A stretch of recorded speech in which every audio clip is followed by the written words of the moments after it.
Hi, this is Glenn Loury, The Glenn Show, at Substack and at YouTube. You know how to find us. I'm with John McWhorter. Every other week, John and I talk, for the record, here at The Glenn Show. I'm at Brown University. John is at Columbia University. He also writes twice a week for the New York Times, where he continues to distinguish himself. How you doing, John? I am utterly exhausted, but that's better than being bored. How are you? It is indeed better than being bored. I'm too busy running hither and yon. This is the third podcast conversation in 2 days that I will have recorded by the time we're done with this.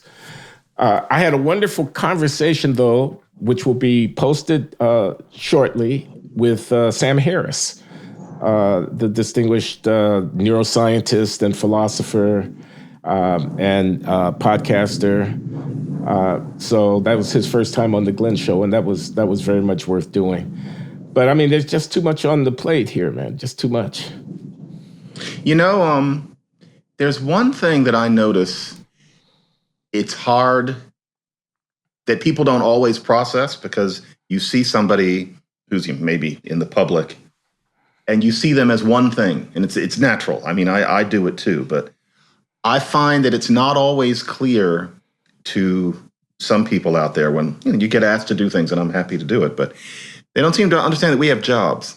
There are people who don't seem to quite get that, we teach classes almost every day. And I find sometimes I'm confounding people, because they'll say, okay, such and such is happening at 3:00 p.m. on Thursday. And I think to myself, I don't remember the last time I was available at 3:00 p.m. on a Thursday, except in the summer. We teach. But yeah, it's hard to teach and do all of this. I'm not complaining, but it's a lot. It's and the new podcast economy is such that it's basically as if every third person has their own radio show. And so there's just so much to do. But yeah, better than not, as far as I'm concerned. This makes me think that there must be a business opportunity, and maybe this app already exists. There's so much content. Think about it on the other side, on the consumer side. How do you I pity pick consumers and choose? These days. People, you might be missing a lot of really good stuff that you don't know about. You might be wasting time on stuff that, you watch, but you don't get as much out of as you could have gotten. Somebody needs to consolidate. There needs to be like a podcast access portal or reference portal, reviewing, cataloging, keeping people aware of what's going on, because there's a gazillion posts going up every month. Yep. Yep. I know some people who are doing things like that, because, I was thinking about getting into podcasts. I figured this is what everybody's doing, and I must be missing things that are no longer being written down. But I was just dazzled by how much there is. I couldn't even begin to pick. So except for on some of my narrow favorite subjects, but on the bigger stuff, wow. Yeah, it was overwhelming. We're part of the problem on the supply side, putting out, and in the Glenn Show, every week there's a new conversation. John and I, twice a month, plus the Q&A stuff that we do. I don't know how you do it, to tell you the truth. Yeah. You say we have day jobs, and I do have a day job, but I'm actually literally contemplating maybe it's time to, step aside a little bit from some of my responsibilities at the university to, I hate to use the word retire, because I'm much too young and good looking to retire. And I love teaching. My teaching has been going wonderfully the last few weeks. And I get such joy out of interacting with the young people and whatnot. But, it might be time to move on to the next phase, take an emeritus status, maybe teach a class every one or two classes every year, free up that corner office that I'm occupying, that I'm sure my younger colleagues have their eye on, and say he's never in there. He's taking up all that. He's got that good light, the built-in bookcases, which because of seniority, I can, it almost doesn't feel fair for me to take the adequate salary, more than adequate salary that they're paying, when I know that I'm past my prime as a reproductive research scholar and whatnot. I mean, it's not unfair. It's not unfair. I've earned it, and I am producing value for the university. But I don't know. And Most people would expect that you were emeritus by now and teaching maybe one course a year, one course a semester. Yeah, definitely. At the age past 70, there's no mandatory retirement. I can stay until they carry me out foot first if I want to. Mm-hmm. But yeah, a lot of people at my age have transitioned to emeritus and, are living a quieter life. Mm-hmm. They have this conference that's been organized in May, which you are invited to, and I was happy to see that you confirmed your attendance. That's very exciting. Where it's built around my scholarly and public intellectual contributions over the course of a long career, over 40 years in this business of higher education, and co-authors, students, colleagues are coming from all over to gather in Providence and celebrate the productive academic life and intellectual contributions of your humble servant here.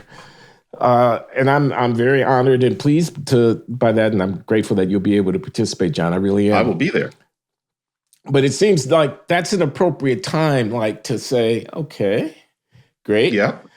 My initial contributions have been recognized and honored. Let's have the orderly transition to the next phase of the program here. In the movie, that would be your retirement party. Yeah. Yeah. That's right. That's such a harsh word. But I'm saying all that to say this, what we're doing, every third person has their own radio show, and I'm one of those people, is a lot of fun. It almost doesn't feel like work. You get to talk to a wide range of people about interesting stuff. You get feedback from the public. You have an impact on the national conversation, a modest little impact. You represent something that you care about. You stand up for something. We're the woke busters here at the Glenn Show. We don't take no stuff from the social justice warrior zealots. John, I saw your piece. I'm just rambling here. I saw your piece about Jeffrey Lieberman, the psychiatrist who seems to be getting canceled for that poorly worded, ill-considered tweet that he put out where he used freak of nature phraseology in the context of praising, as you note, a South Sudanese American model whose name escapes me at the moment, but you'll bring us up to date on that. Can we talk about that for a minute? What's your take on that brouhaha? Well, he wrote a tweet where he's expressing that he finds her beautiful. Her dark skin has been commented upon. And he says, whether she's something or a freak of nature, she's absolutely beautiful. Now, I think a work of art. Work of art, right, or a freak of nature. Now, here he is. He's this guy in a position of responsibility, and he's basically, putting out this public tweet saying that someone is hot. That's not appropriate. It's tacky. And I think anybody would understand that. Apparently, he was missing a little bit of social grace on that. That's the sort of thing that the equivalent of which you could get away with 30 or 40 years ago, but it's not the way things go now. And all I question, but it's a very important thing to question, is why does he have to lose his jobs or be suspended? It was a tacky tweet, certainly, but the whole thing is being conducted, first of all, with people pretending not to understand how language and expression work. So he's not calling her a freak. Yes, there have been people who have treated black women as circus freaks or thought of black women as freakish in various ways. He used an expression that the word freak is harbored in. He said freak of nature. Freak of nature has a meaning different from the word freak alone. It means something that is good. Freak of nature is praise. Usain Bolt, the runner, was described as a freak of nature in the media just 5 years ago, and no one said a thing. So it was clumsy, though, partly because some people will pretend to think that he was calling her a freak. In this era, he should have been aware that there were going to be some people recreationally reading him that way. And then also, what is he doing? Calling a woman hot in a tweet from his position. However, what in the world are we doing firing him for it? He should be sanctioned. He should be made to feel like a fool. It should be very embarrassing. All of that would be bad enough. And society would learn through the fact that he would be hung out to dry. It would be discussed. It would be considered disgusting. But why in the world does he have to lose his job? Why does it become something out of an Arthur Miller play? Why does he have to be chased out of employment? And I think it's excessive. It's just the punishment is far beyond what the crime deserves. Do you remember exactly what the punishment was? Excuse me. The punishment was, and to be honest, I'm a little undercaffeinated, but he lost one job, was suspended from another one, and stepped down from a third. This is one of the most prominent psychiatrists in the country, right? I mean, he's like chief of psychiatry at a big medical center. At Columbia. That's right. So yeah, 1, fired, 2, stepped down because he would have been fired, 3, suspended. His life is deeply altered forever. And frankly, why? Now, some people would say that this is progress, that this is the way it should have been 10 years ago. And my question is, why? How is this progress? And I'm not sure anybody would be able to have an answer to that. Well, he's being made an example of so that others coming after him will be more careful about how they refer to Black women who are often sexualized and exoticized, if that's a word. Is that a word, Mr. Linguist? Is exoticizing a word? Exotify, I think. Exotify. Or I've seen exoticize, yeah. Yeah.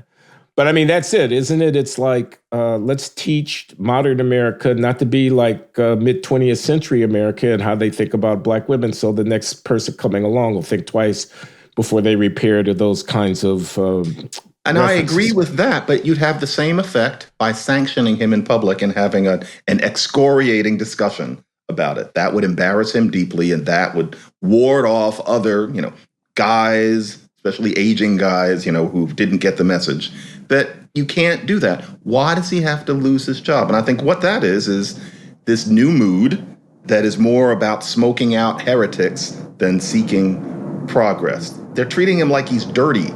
And many people would say, well, he is. But why wouldn't people have felt that way just 5 or 6 years ago? What's the progress?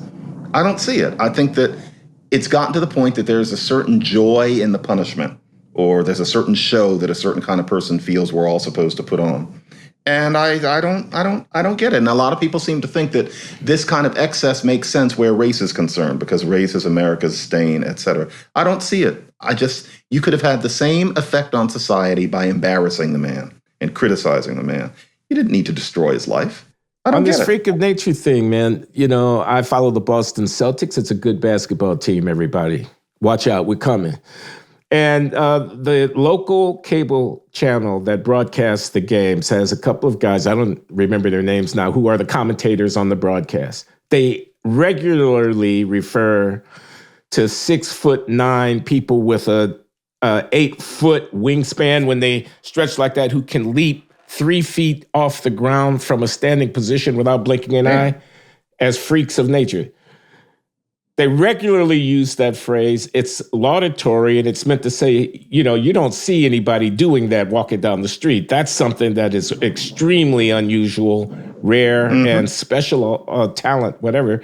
They don't mean any harm in doing it. And I expect that Jeffrey Lieberman had more or less the same meaning in mind when he employed that phrase.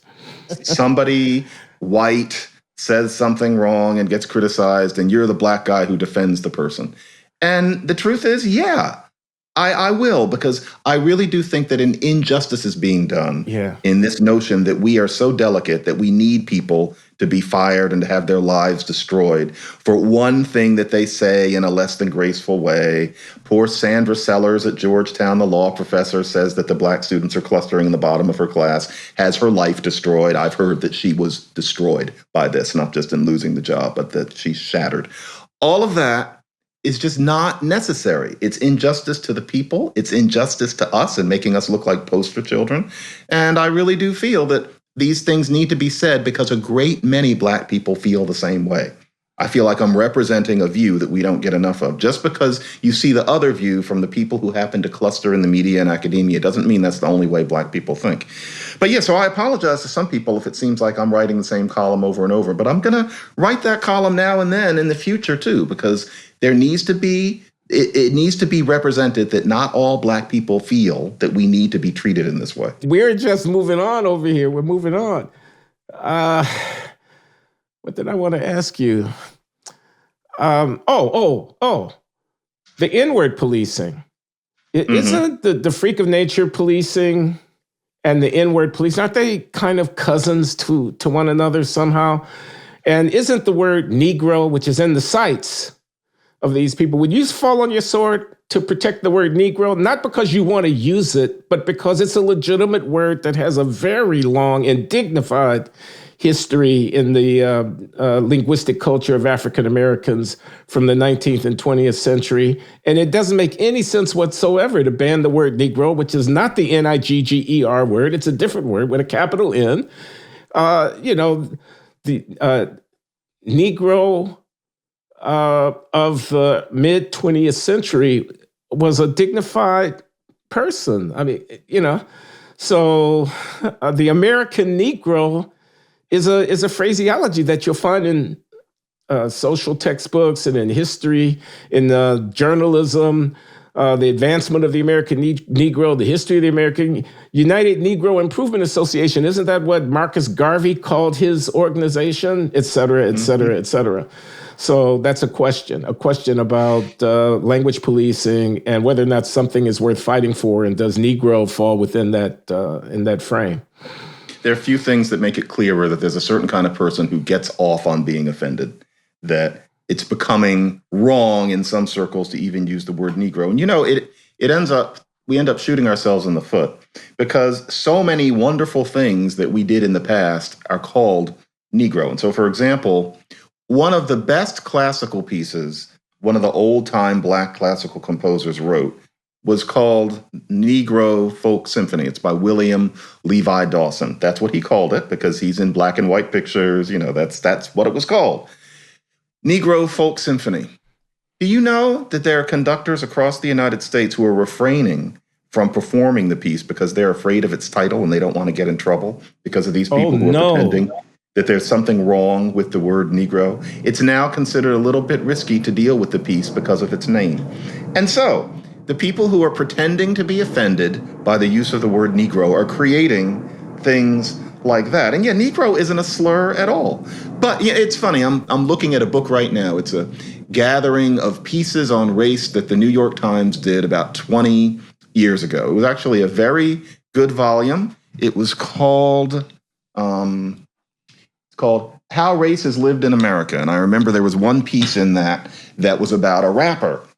And I'll never forget, I still remember the phrase. A white reporter is interviewing this aspiring rapper, a young Black man, and he actually says, "I'm valid when I'm disrespected."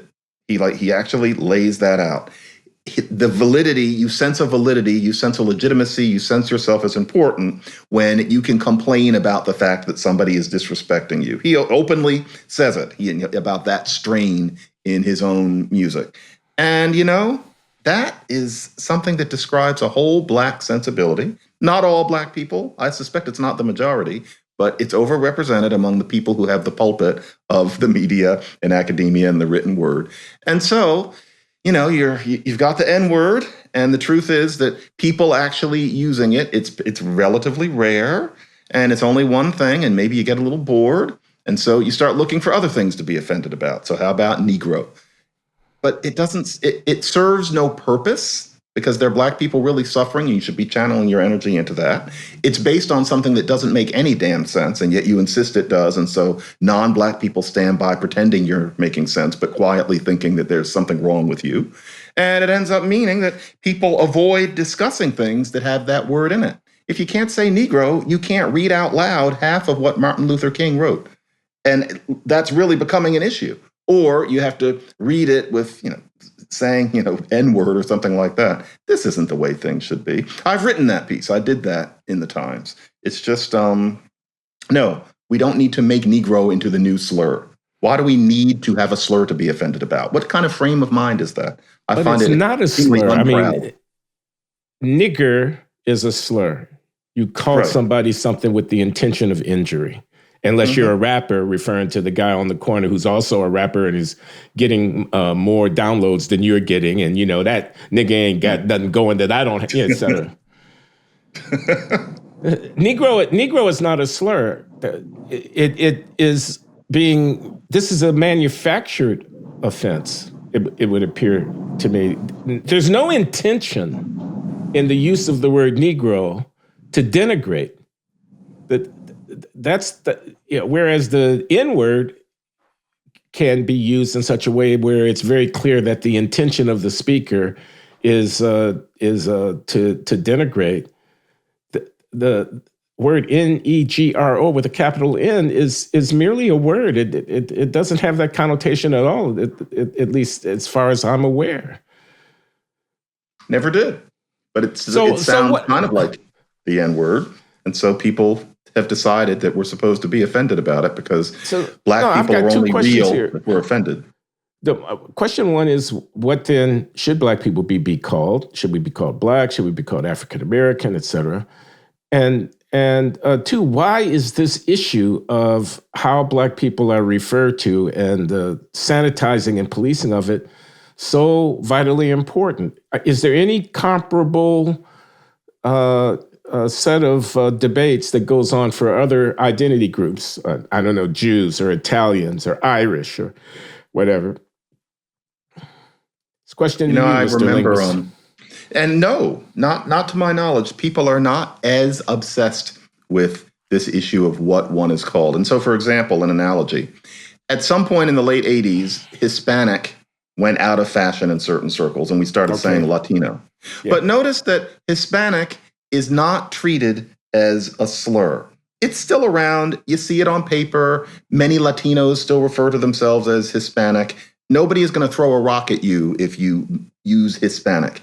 Latinos don't seem to be as caught in this obsession with what we're going to be called, except, frankly, a certain group of academic Latinos who would, I think, vociferously disagree with me. But in the neighborhood I live in Queens, i.e. Latino people living real lives, I can quite definitely say that Hispanic is not a slur. And for some of them, Latino is a little bit pretentious. And it just means that they are more concerned with real life rather than these names.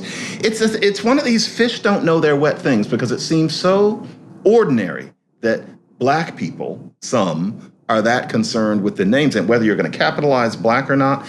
I remember I sat in on a class on black film when I was a grad student at Stanford. When I was naive, I'm 25, and I just wanted to learn some stuff about black film. So every week I think we had to watch a black film. We had watch one, and then we would have this discussion. I only lasted 4 or 5 classes because I thought we were going to learn about black people in the movies from the dawn of time until then. And it was an important time then because there had been the new spate of black movies, starting with Spike Lee's work and John Singleton's work. But that wasn't it. Tacitly, the idea was that the discussion was going to be about stereotyping and racism. And of course, you're going to talk about stereotyping and racism. You can't see Birth of a Nation and not talk about it.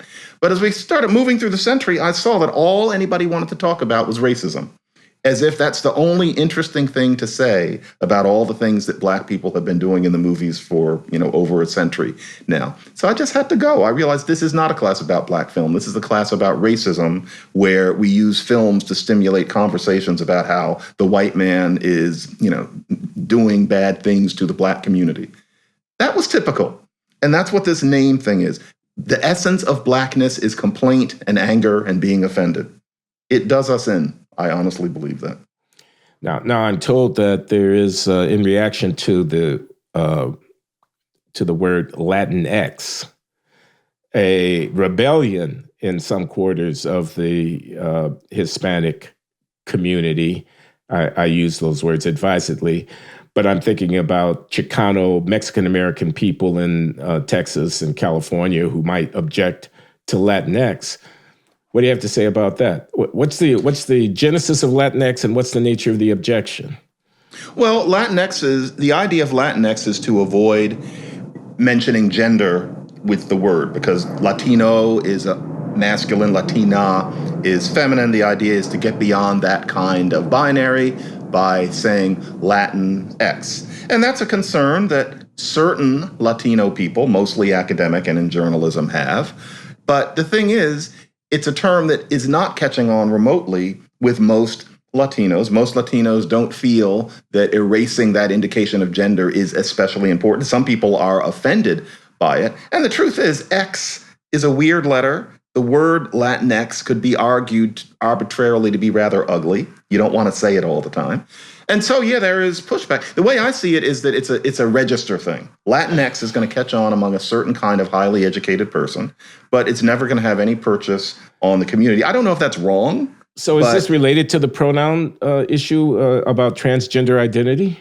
Yeah, it is. That is, you, and I think you the force a pronoun person issue, to, by saying Latino or Latina, you force the person to identify as one or the other, and some people may not feel that they are appropriately assigned to one or the other of those categories. Or they think that we shouldn't refer to people that way. We should get past the idea of seeing people divided between, boy and girl. That's fine with me, but it's to have that concern be so central is not how most of the people concerned feel. And I don't think they're going to. And so there's just going to be a practice among a certain highly educated segment of people. To the extent that they try to force that terminology on others, that's going to be a problem because there's going to be resistance. But I'm not sure how much they're trying to force it. They should just realize that they're creating a register of their own. Okay, now what about capitalizing Black? I saw you had a piece on that in the last couple of weeks. How do you feel about that? I don't capitalize it when I write, but the Times capitalizes it for me. We made a decision with my newsletter editor, Mark Sussman, at the Substack that we were going to stay with lowercase b, unless, of course, it's the first word of a sentence. And that's caused a little bit of consternation because some people who want to contribute to the newsletter are confused about why you're not following the New York Times style guideline about capitalizing Black. I feel this way. I feel that I don't know how I tell somebody to not capitalize white if I'm capitalizing Black, and I don't want to capitalize white. Well, why don't I want to capitalize white? Because white peoplehood is a reactionary and neo-fascistic notion. That whites are a people is very borderline racist in my mind. Are Blacks a people? Not really. I'm prepared to say it. Take me out if you want to. I don't see how Blacks can be a people and whites not be a people. I'm talking about immigrants from West Africa. I'm talking about people who have come into the society from the Caribbean. Are Blacks a people? If Blacks are a people, don't you have to allow that whites can be a people?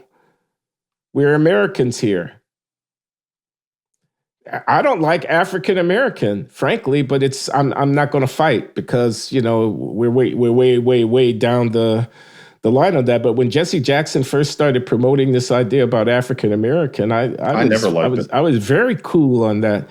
I mean, I can't tell you an ancestor of mine who was born in Africa. I can't name one. Mm-mm. I know my greats were enslaved persons who were captive and brought to the country in the Western Hemisphere from Africa. But I'm African American, that's a... But again, I'm not going to fight it. I mean, we're too far down the line on that. With the whole capitalization thing, I honestly just have a hard time caring about it. Capitalizing white would have a certain pleasing aesthetic aspect if you capitalize Black, but white nationalists apparently like to capitalize white, and so that has deflected some people from advising capitalizing white too. And as of that, my whole response to that whole issue is just, I really don't care. There is activism, there's concern with society, and then there are these issues of gesture and symbol. And once again, if Black is going to be capitalized, there you go with one more reason to be offended when someone doesn't do it, to be angry at somebody in their tweets because they're not capitalizing Black and not using the capital B. And I just don't get the appeal of seeking ways to be offended. It's just in general, and this, I know I'm monotonous about this on this podcast, but I just feel that I wish some people would open up to the wonder of the world in a broader sense. There's so much to be interested in. Why be so focused on reasons to be offended about things having to do with being Black when you are a Black person? So yeah, I'm more concerned with the content of what I'm writing than whether or not I'm going to use some capital letter. It just seems like a distraction. To me, the content is important. And I think that there's an analogy there with, what do Black people need? Do Black people need to see the name of our group written with a capital letter? Is that what Black people need? Aren't there other things that should have more priority than that? So yeah, I just have a hard time caring, and I hate to seem so dismissive, but the problem is that it's something that I feel dismissive about. So yeah, I just can't get myself into caring. It's not just linguistics, this is political, isn't it? I mean, the capital B is exactly, as I said, making an assertion about the existence of some kind of collectivity, some kind of aggregate, the Black community. And, you know, I think there's a certain fictive, wishful almost aspect to that. I mean, the extreme opposite of this would be a kind of colorblind ideology in which you try to deny the relevance of racial categorization altogether. Isn't this Camille Foster's position? I have great respect for him, that he doesn't think of himself as a Black person. He thinks that that's a outworn and antiquated and to some degree morally suspect move in terms of categorizing people. And he prefers to transcend that historical inheritance. So the capital B is a kind of staking out the other side of that debate and digging down into and reifying the socially constructive and to some degree fictive identitarian categorization, which is, quote, Blackness, close quote. Yeah, we hear about, well, there's such diversity among Black people. Black people are not a monolith. And then there has to be this capital letter. And a part of me thinks, well, if there's going to be that particular unity, is the idea supposed to be that to be Black is to walk around in fear of being mistreated by police officers? Because that seems to be a feeling that many people have, that our defining trait is that we have a problem with the cops. Because I'm not interested in capitalizing something because of fear of what somebody else might do to me. That strikes me as not prideful at all. And so, yeah, what is this unity? And more to the point, was there any question before 10 minutes ago about the Black community and there being a body of people who consider themselves Black and are seen as Black and are doing Black things? Was that unclear? Why do we need to capitalize a word in order to indicate that? It just seems sometimes like there are people who lack a sense of what there is to do or don't have enough to do. Just imagine talking to Dr. King. Imagine talking to Adam Clayton Powell. Imagine talking to, Roy Wilkins about whether or not we're going to write Black with a capital letter or not, or whether or not you're going to write Negro with a capital letter or not. They would laugh in your face. They say, you niggas must be doing pretty well if this is what you have to worry about. That's exactly what they would have said. Yeah.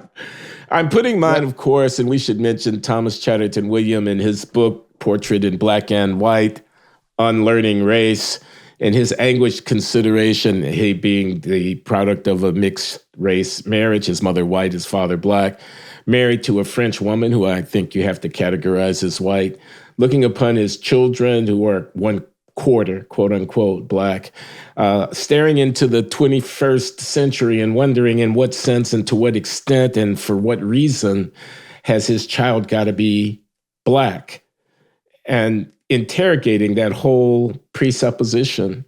And I think that's where the fertile ground is going to lie, at the margins and in the intersections of racial identity. My lovely wife, LaJuan, is Black. But two of her daughter is married to a white guy. Her adopted daughter is married to a Central European guy. He's a wonderful guy. They've got kids. I'm looking at these children with their curly hair and their light coffee with a lot of cream colored skin. And, they're going to grow up speaking different languages and stuff. Another friend has a German husband and a black mother, and the kids are speaking German from the cradle, and I'm saying, what are we doing by importing this, kind of way of thinking about ourselves, carrying it around? We won't let go. I don't know if we're serving our grandchildren and great-grandchildren. I don't mean only personally our descendants, but I mean those who come after us in the society at all well. Are we not shackling them with something that had a lot to do with our grandparents' lives, but may have much, much less to do with theirs? Yeah, there's something coming. There's a debate that is coming about right now, and it's going to be messy because it's hard to allow that time passes. It's easy to get stuck in thinking in one way. And I think certain people are highly invested in a certain victim-focused sense of Black identity. But the thing is, with these mongrel kids these days, these mutt, biracial, multiracial kids, the idea among a certain kind of person who is, often about my age, maybe a decade younger, the idea is that they have to identify as Black because of what they're going to go through. There's no point in talking about how they're neither one thing nor the other. Their Blackness is going to mean that they're going to suffer discrimination. And there are many well-intentioned people who think they need to work on having a Black identity. They need to be sent to some sort of Black summer camp, that they have to understand what they're going to go through. And the question today is, what? What are they going to go through? Now, if we were talking about 1985, sure, I went through it, although I wouldn't say that it was so horrible, so life-defining. But yeah, little things happen. But today, what are they going to go through? And is what they're going to, quote unquote, go through enough that you should expect them to form a whole identity on the basis of it? And frankly, I really do think that America has come far enough that those kids do not need to think of themselves as Black because of what they're going to go through. And you can tell by the response to Thomas Chatterton Williams in social media, an awful lot of people just will not hear this. There are Black people who won't hear it. There are white people who think it's their responsibility to pretend that racism is so bad today. Or they look at the way the cop thing is depicted in the media, and they get the idea that to be a brown person is to walk around ever in danger of being manhandled by a cop in some way. And of course, they're getting a very distorted narrative from the media, despite the fact that some cops can be discriminatory. The problem is not what is shown. And so we have a problem there, because our conversation needs to evolve, but it would require openly admitting that racism now is not what it was 30 years ago. And many people just can't do it. And so, for example, I did a piece in the Times on this whole notion of diversity and the like. And I don't read the responses. I don't read the letters to the Times because I'm too busy writing the next piece. But things blow by in social media. And I saw one person write that I'm wrong, that my daughters shouldn't be thought of as diverse, that things have changed, because they know a Black teenager who gets trailed in stores whenever he walks into the store. They said, my daughter is dating a Black guy and he gets trailed in stores whenever they walk into a store. Now, if you think that that's what it's like to be a Black person now, then I can understand how you would suppose that Thomas Chatterton Williams is out of court and anybody who's kind of brown needs to think of themselves as part of a beleaguered class of people. But the truth of the matter is this, and I go here very seldom. You don't want to say this about people.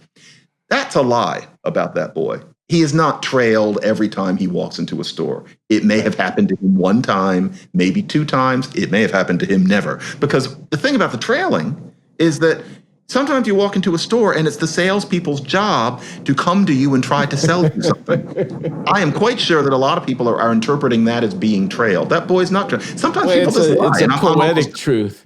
And very quickly. Yeah. Getting a cab in New York City, the idea that a Black man can't get a cab. I have lived here for 20 years. I have never had that problem. That was a problem until about 2002, but things changed. And yet I remember about 10 years ago, a Black man telling me that he can't get a cab in New York City. Yeah, he's lying. He was lying. He was just simply lying. Yet he was looking down on me as somebody who was in denial about racism. Sometimes people just lie. So, yeah. Okay, let's change the subject a little bit if we can. We're not going to do, this is an announcement, we're not going to do part 2 of our response to the Q&A. I say this to readers of the newsletter who would go there to see what we have to say about the Q&A for the month of February, because, well, we're in the month of March now, and later in this month, we will respond to the monthly Q&A, but we won't do a part 2. But there was a question that we didn't get to last time from the February Q&A. Subscribers to the newsletter get to submit questions that John and I will consider. So if you're wondering what I'm talking about, all you have to do is subscribe at glennloury.substack.com. There was a question that I thought was worth us considering, and it asked us basically to state what we think about the institution of tenure. The questioner noticed that I have tenure at Brown University and that you, John, do not have tenure at Columbia University, and wondered whether or not we had differing views or what our views might be about the institution of tenure, about its necessity, about what is good and bad about it, and so on. Your thoughts? I think it's very important because it is possible to run afoul of fashionable ideas and have a certain kind of person hoping that they can oust you from your job. And that did not start in the spring of 2020. And so I understand the importance of the institution. There are people who would have been interested in seeing me leave my job or be ousted from my job at Berkeley because of some things that I've written about how interesting Creole languages are. That's way back in the late 90s. And tenure, I did have tenure at UC Berkeley, protected me from that kind of person destroying my life in that way. And so I think that's why tenure was instituted. Now, is it true that some people, after they get tenure, stop really doing any real work?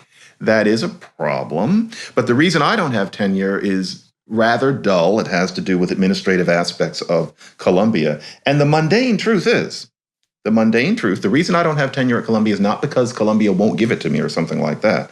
The only way that I could do, like Glenn, I don't know how you do it, the double career that I have where I both teach and research and then also participate in media, the only way that I can do that with 24-hour days is to not have the administrative responsibilities that you have when you get tenure. If I had tenure, I'd have to do more things helping to run the store at Columbia, and I simply wouldn't have time to write for the New York Times. So I take the risk. But no, tenure is a great thing, and I would be lying if I said that I consider myself to have had it, and therefore I got that status. If I had never had it, it would bother me. I would feel like I wasn't the real thing. Well, I'm of mixed feelings about it. Yes, I do have tenure. I first got tenure in 1979 when I moved from assistant to associate professor at my first academic job, and I've been a tenured professor wherever I've gone ever since.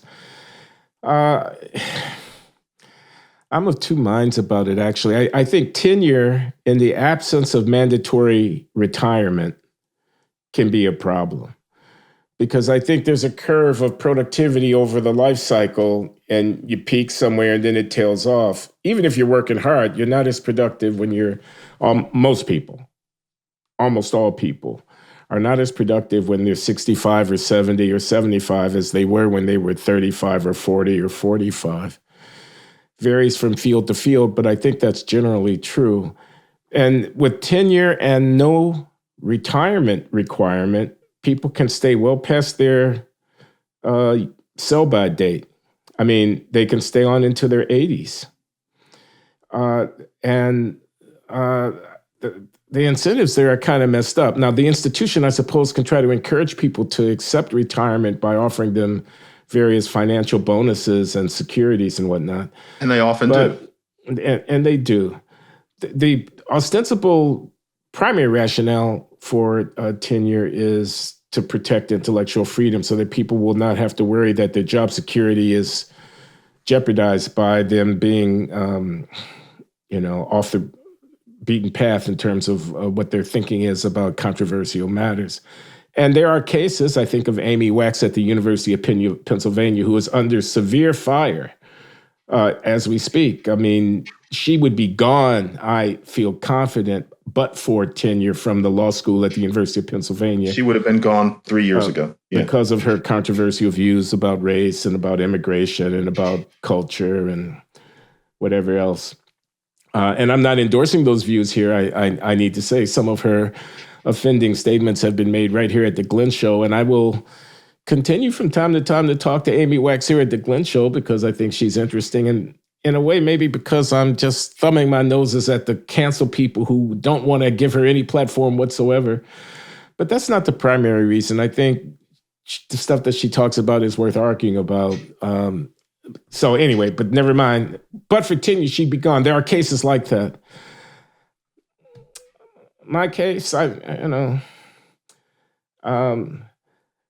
think the esteem of one's colleagues ought to be the primary motivation for academic productivity, not the idea that I'm going to get this brass ring of tenure and then I can relax. I'm going to get past this hurdle and then I'll be golden and then, and I'll be assured no matter what I do.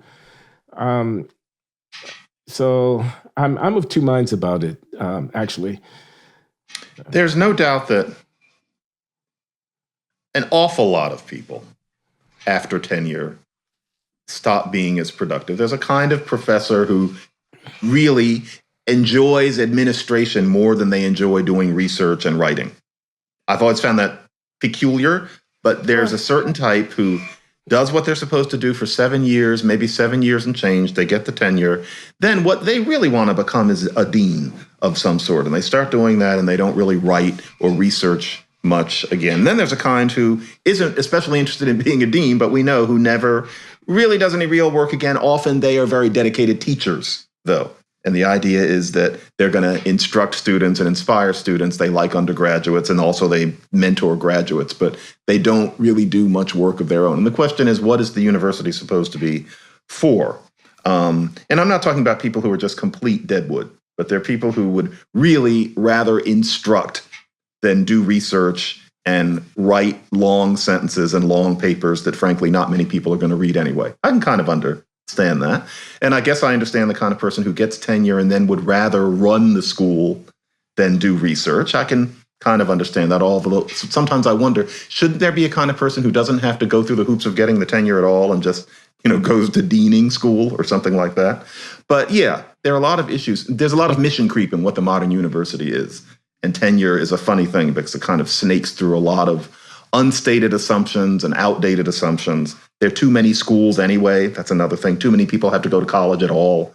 There's a lot there to unpack.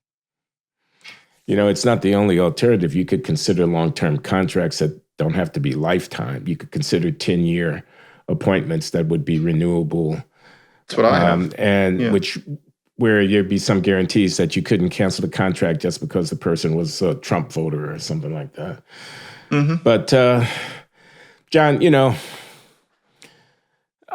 there's a war raging between Russia and Ukraine. I know we're not supposed to be experts on foreign policy here.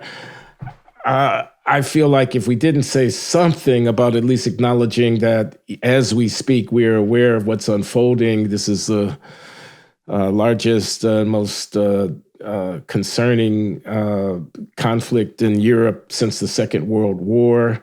How does it affect us? Are you confident? Maybe I can ask you this: in the way that our esteemed political and military leadership are reacting to the conflict. Did you hear what the president had to say in his State of the Union about it?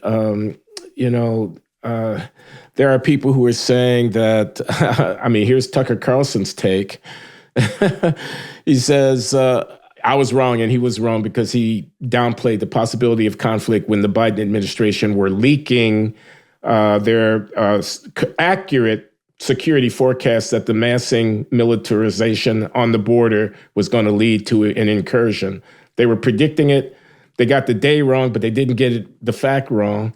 And Carlson had downplayed that. He had poo-pooed that. And he says, here's why I got it wrong. I got it wrong because when I saw Kamala Harris, our incompetent vice president, this is Tucker Carlson, talking to the Europeans, I had to figure there was nothing really that serious going on. Otherwise, they would have sent somebody who was actually a more competent representative of the government than Kamala Harris. So Tucker makes 2 points there, right? He says, it's not that I underestimated Putin, it's that I overestimated Biden. And he makes his point that Kamala Harris is, on his terms, an empty suit. What do you think about how it is that our government is handling the crisis?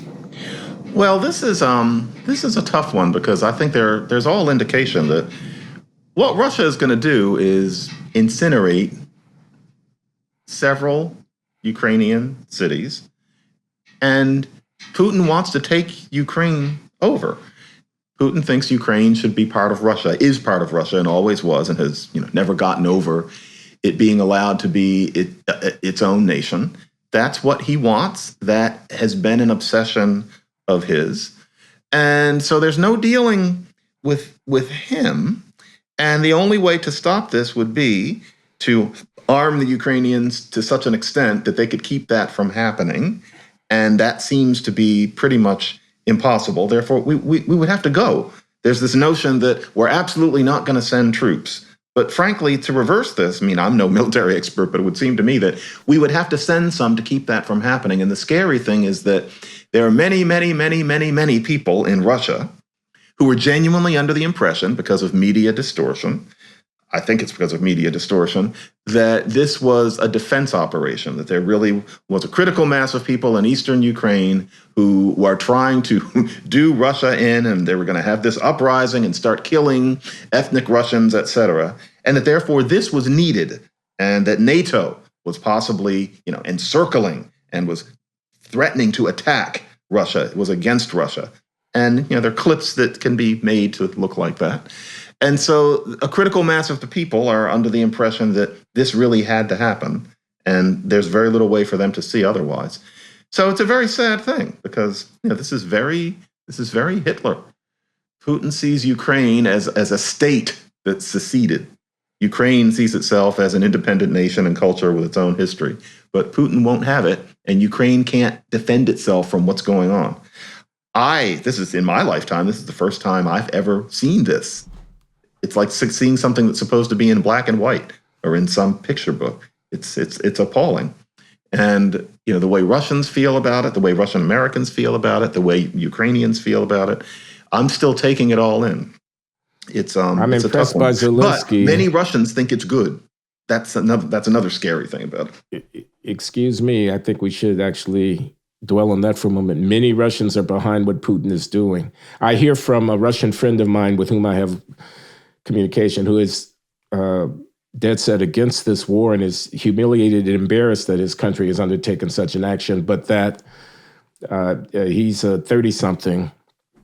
Their parents' generation, there's a lot of nationalistic, flag-waving, pro-Russian support for the action that Putin is undertaking in Russia. Yeah. I was just going to say that Zelensky, this guy who comes out and does these press conferences in a T-shirt or, combat fatigues and whatnot, who says, I won't leave Kyiv no matter what. And, gives an address to the European Union in which he says, this may be the last time you see me alive, because he knows, what well may be coming. Gosh, it's really horrible. The bravery of the Ukrainian people fighting back, preparing themselves, steeling themselves for the worst. Densely populated cities under bombardment, thousands, tens of thousands, maybe even hundreds of thousands will die before this is over. 1 out of 40 people have already left the country. It's awful. It's awful. The humanitarian consequences and so on, it's awful. What of the geopolitical consequences? We can't really repel the Russian attack on Ukraine. We could slow it down. A no-fly zone? Are we really going to go to war with Russia? We're going to shoot down Russian aircraft who violate a no-fly zone? Are we going to attack Russian anti-aircraft batteries to ensure that our planes are not endangered? Are we going to take a step into what could escalate into something that could be very, very awful? Are the principles at stake worth that much to us? Feels to me like the answer there ultimately is no. But And that's the that hard being the thing. case, you can then work backwards to say, therefore, they're not going to do that. The Russians know we're not going to do that. And so they can call our And bluff. We better be right. careful not to promise stuff that we can't deliver on. Are the financial sanctions going to be enough? Gosh, I doubt it, frankly. Putin If doesn't history care. is any guide. It won't affect him, so he doesn't Is care. destroying the Russian economy really in our interest in the longer run? Are we trying to induce an internal regime change dynamic, a coup d'etat, to get Putin out of power because we inflict so much pain on the Russian people or on certain Russian people that they move to? Do we know what comes in his wake? If we are successful in somehow getting Putin out of power, is it really just Putin? I mean, I don't know the answer to these questions, but. The You're right. I haven't sanctions seen won't anything matter. like this. Pardon? The sanctions won't matter. He doesn't care. matter. It's about him and the oligarchs and people suffering. As far as he's concerned, it all makes sense because we have to bring Ukraine back into the fold, and some people are just going to have to suffer. He's not a nice person, and he has a completely different sense of what he's for than we would suppose. So yeah, it's a ghastly situation because apparently, yeah, if we're not going to go put people on the ground, if we're not going to have World War III, then Ukraine, it would seem, is lost, and he gets what he wants, and then life goes on, and then of course he's going to want other regions back. Yeah, this is not how it was supposed to go.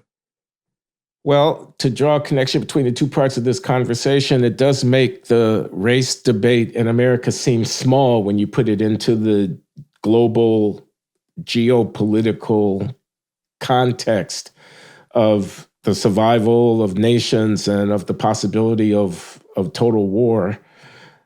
Maybe we could all, God forbid, escalating conflict would be enough to shock us all into a sense of recognition that our Americanness is much more important than our blackness or our whiteness or our Asianness or whatever it might be. That never works. I remember this after 9/11. I remember having a conversation with Stanley Crouch. He was thinking about putting together a volume of Black writers, and the volume was going to be called Blacks After the Bomb. And he was thinking that based on what 9/11 seemed to signify, the idea of, someone sitting in their office complaining about something a white person said about their hair or, freak of nature, et cetera, would seem trivial, and that Black people would start thinking of themselves as Americans first. Yeah. Well, look how that went. And so I don't know if that's going to happen here either. I think that we're going to have both Ukraine being taken over by Russia, and we're going to have people here pretending that Negro is a slur. The two things are going to coexist. By the way, audience, those who don't know, this is the late, great Stanley Crouch, author of, amongst other things, Notes of a Hanging Judge, a collection of critical essays. Stanley, the jazz critic who was with Wynton Marsalis, running the jazz program at what do y'all call that? Jazz at Lincoln Center. At the Lincoln Center, yeah, indeed. Gravelly voice. Oh, man, don't you know, race is over. I can remember him saying that to me. Race is over, which is very much in the spirit of what he was trying to do with you. But race, sadly, or is it sad? I guess that's a debate. It's not going to be over for a long time. It's not over yet. And therefore, the Black Guys will be back in 2 weeks talking the same kind of talk. You should join us. Check us out. Thanks, John. Thank you, Glenn.